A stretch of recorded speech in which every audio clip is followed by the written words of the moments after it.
I flew home for New Year's. The apartment was silent except for Grandma watching TV alone. A crumpled note read, "Used your bonus for our getaway. She's your problem now." Grandma whispered, "Don't worry, kiddo." I just smiled. 4 days later, they were blowing up my phone. I, 28M, flew home for New Year's. The apartment was silent except for Grandma watching TV alone. I stepped off the plane at 11:47 p.m. on December 30th, exhausted from the cross-country flight, but excited to surprise my family for New Year's. The taxi ride through familiar streets felt like coming back to life after months of grinding through my first year at the consulting firm. My end-of-year bonus had been substantial, enough to finally help out at home and maybe take everyone somewhere nice. The apartment building looked exactly the same, but something felt off as I climbed the stairs to the third floor. Usually, I could hear my parents' TV through the thin walls, my mom's laughter echoing down the hallway. Tonight, silence. I used my key and pushed open the door. The living room was dark except for the blue glow from the television. Grandma sat in her wheelchair, staring at some late-night rerun, her blanket pulled tight around her shoulders. She looked smaller than I remembered, more fragile. She turned when she heard me, and her weathered face broke into the first smile I'd seen since walking in. She told me how good it was to see me, her voice barely above a whisper. I asked where everyone was, expecting to hear they'd gone to some New Year's party or were just running late errands. Grandma's smile faded. She pointed toward the kitchen counter with a shaky finger. The note was crumpled, like someone had tried to throw it away and then thought better of it. My mom's handwriting sprawled across the paper in her typical rushed scrawl. "Used your bonus for our getaway. She's your problem now. Back next week." I read it 3 times before the words sank in. My bonus. The money I'd worked 16-hour days for. The money I'd specifically told them was for helping with Grandma's medical expenses and maybe fixing the heating in her room. They'd somehow accessed my account and taken it for a vacation. Grandma watched my face change as I processed what had happened. She told me not to worry about it, that she'd been taking care of herself just fine. But I could see the empty medication bottles on the side table, the way she winced when she shifted in her chair, the stack of unpaid bills tucked under the TV guide. I asked how long they'd been gone. 3 days, she said. 3 days of sitting alone in this apartment while my parents lived it up somewhere warm with my money, leaving the woman who raised them both to fend for herself. That's when something cold and calculating settled in my chest. I smiled at Grandma and told her everything was going to be fine. I meant it. The next morning, I made calls. First to my bank, reporting unauthorized access to my account. The customer service representative was sympathetic when I explained that family members had somehow obtained my banking information and withdrawn funds without permission. They immediately flagged the transactions and started the fraud investigation process. Then I called my company's HR department. I explained that I was dealing with a family emergency involving elderly care and needed to use some of my accumulated personal days. They were understanding, especially given my track record over the past year. I spent New Year's Day taking Grandma to her doctor's appointments that my parents had apparently canceled. The physician was concerned about her missed medications and the signs of neglect.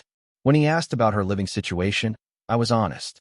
She lived with family members who had recently demonstrated they couldn't be trusted with her care. The doctor made detailed notes in her file. I also visited the local Adult Protective Services office. I didn't file a formal complaint yet, but I had a long conversation with a social worker about options for elderly care and what constituted abandonment. She gave me several pamphlets and her business card, suggesting I call if the situation didn't improve. On January 2nd, I started documenting everything. Photos of the empty medication bottles, the unpaid bills, the sparse refrigerator. I recorded a video of Grandma describing the past few days, how she'd been managing on her own, what she'd eaten, how she'd been getting around the apartment. She didn't understand why I was asking these questions, but she answered honestly.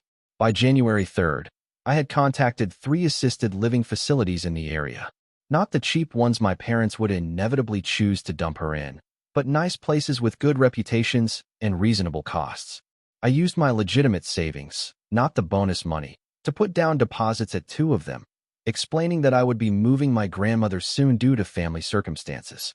I also had a long conversation with my company's legal department about financial elder abuse. They connected me with a law firm that specialized in these cases.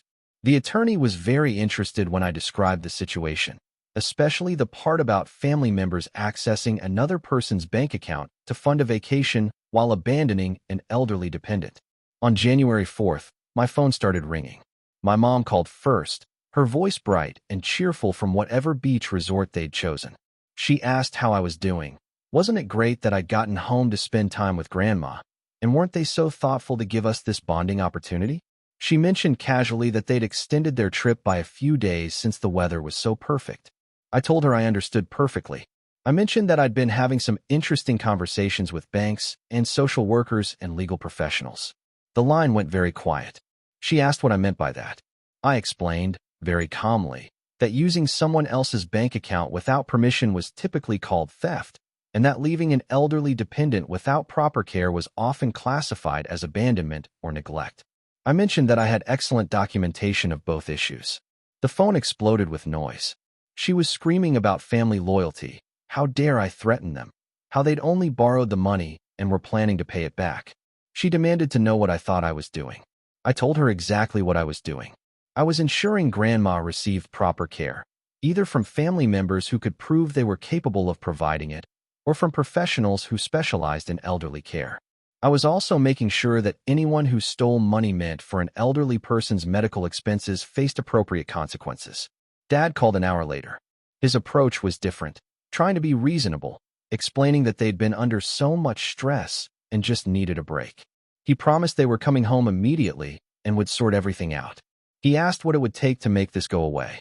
I told him it would take Grandma being properly cared for, my stolen money being returned with interest, and a guarantee that this would never happen again. I also mentioned that I'd already arranged alternative living situations for Grandma if they proved incapable of meeting these basic requirements. The calls kept coming throughout the day. Mom called back in tears, begging me not to destroy the family over money. Dad tried anger, threatening to cut me off completely if I didn't drop this nonsense. Then Mom's sister called, having apparently received a panicked call about the situation. She tried to mediate, suggesting we all just calm down and work this out like adults. I remained calm through every conversation. I explained that I had already worked it out like an adult by taking appropriate steps to ensure an elderly woman received proper care and that theft was reported to the appropriate authorities. I wasn't destroying anything. I was protecting someone who couldn't protect herself. By evening, they were offering to return half the money if I would just let this go. I declined. The money wasn't the main issue anymore, though it was certainly part of it. The main issue was trust, and they had shattered it completely. Update 1. They came home on January 5th, sunburned and furious. I was waiting in the apartment with Grandma, who had been enjoying having someone around who actually talked to her and made sure she ate regular meals. The confrontation was everything I expected. Mom stormed in demanding to know what kind of son threatens his own parents with legal action. Dad was right behind her, asking if I'd lost my mind over a few $1,000s. I let them vent for a few minutes, then calmly informed them that the few $1,000s was actually $8,000 for $137, the exact amount of my bonus that they'd somehow accessed and spent. I also pointed out that it wasn't just about money. It was about abandoning a vulnerable family member without proper care arrangements. Grandma sat quietly in her wheelchair, watching this play out. I could see her processing everything, understanding for the first time exactly what had happened and why I'd been asking so many questions over the past few days. Mom tried a different approach, breaking down in tears about how stressed she'd been caring for Grandma, how she never got a break, how they deserved one vacation after everything they'd done. She painted herself as the martyr, sacrificing everything for family. I asked her to explain how stealing money from the person who was supposed to help with care expenses made anything better. I also asked her to detail exactly what kind of care she'd arranged for Grandma while they were gone. The silence was telling. Dad tried to turn it around on me, demanding to know how I'd gotten access to such detailed financial records and whether I'd been spying on them. I explained that the bank provides detailed statements when you report unauthorized access, and that documenting neglect is pretty straightforward when someone is actually being neglected. That's when Grandma spoke up.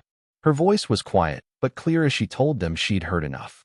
She said she'd raised them both to be better than this, and she was disappointed in what they'd become. She told them she didn't want to be anyone's burden, and if they couldn't care for her properly, she'd rather live somewhere that could. The room went dead silent. Mom started crying harder, begging Grandma not to say things like that. Dad stood there looking like he'd been slapped. I think it was the first time they realized that Grandma wasn't just going to sit quietly and accept whatever they decided for her. I pulled out the assisted living brochures and set them on the table. I explained that I'd already toured several facilities and put down deposits at 2 of them. The care was excellent, the staff was professional, and the cost was reasonable, especially compared to the amount they'd just spent on their vacation. I told them they had a choice. They could demonstrate that they were capable of providing proper care, which would require returning my money, establishing proper medical and meal schedules, and treating Grandma with basic respect. Or Grandma could move to a place where professional caregivers would ensure she got what she needed. Dad asked who was going to pay for professional care. I reminded him that was what my bonus had been intended for, before they stole it for cocktails on the beach. Update 2. The next few days were tense, but productive. Mom and Dad spent a lot of time whispering in their bedroom and making phone calls. I assumed they were trying to figure out how to return money they'd already spent and possibly consulting with people about their legal exposure. Meanwhile, I continued caring for Grandma and documenting everything. I took her to another doctor's appointment, this time with a geriatric specialist who provided a comprehensive evaluation of her needs. The report was thorough and would be useful regardless of where she ended up living. I also had a follow-up conversation with the attorney. The legal situation was actually quite serious. Financial elder abuse and abandonment were both criminal matters in our state, not just civil issues. The attorney recommended that I continue documenting everything and be prepared to move forward if my parents couldn't adequately address the situation. On January 8th, Dad approached me with a proposal. They would return the full amount of my bonus plus an additional $2,000 as an apology. In exchange, I would agree not to pursue any legal action and would help them establish a proper care plan for Grandma that would satisfy everyone involved. I told him I'd consider it, but that the money was only part of the issue. The bigger concern was trust and their willingness to treat Grandma as a person rather than a burden. I also made it clear that any care plan would need to meet professional standards, not just their idea of adequate care. Mom tried a different approach the next day. She sat down with me and had what she probably thought was a heart-to-heart conversation about family loyalty and forgiveness. She explained that they'd been overwhelmed and made a bad decision, but that didn't make them bad people. I agreed that one bad decision didn't define someone as a person, but pointed out that this hadn't been one decision. It had been a series of choices: accessing my account without permission, spending money meant for medical care on a vacation, leaving an elderly dependent without proper arrangements, and then lying about all of it when confronted. She asked what it would take for me to forgive them and move past this. I told her forgiveness and consequences were separate issues. I could forgive them personally while still ensuring that appropriate steps were taken to protect Grandma and address the theft. That seemed to confuse her. She'd apparently expected that family forgiveness would make everything else go away. Update 3. On January 10th, they made their final offer. They would return my full bonus plus $3,000 in additional compensation. They would establish a formal care plan for Grandma, including regular medical appointments, proper medication management, and daily check-ins. They would also agree to family therapy sessions to address the underlying issues that had led to this situation. In exchange, I would agree not to pursue criminal charges and would help them rebuild family relationships. I took the proposal to Grandma first. She listened carefully as I explained all the options, including the assisted living facilities I'd researched. I told her the choice was entirely hers. She could stay with my parents under a formal care agreement, move to professional care, or even come live with me if we could arrange proper support services. Grandma was quiet for a long time. Finally, she told me she appreciated everything I'd done, but that she wanted to try staying with my parents one more time. She said they were her children, and despite their flaws, she still loved them. But she also said she wanted the formal care plan, and she wanted me to check on her regularly. I respected her decision, but I also made some additions to their proposed agreement. The care plan would be reviewed monthly by the geriatric specialist. Any missed appointments or medication errors would trigger an immediate reassessment. I would have unlimited access to check on Grandma, and she would have my contact information to call if she needed anything. Most importantly, if there were any future issues with her care, she would immediately move to professional care and my parents would cover all costs. They agreed to everything. The money was returned within 48 hours. Apparently, they'd had to borrow from other family members and possibly take a loan against their car, but they made it happen. The additional compensation was transferred a few days later.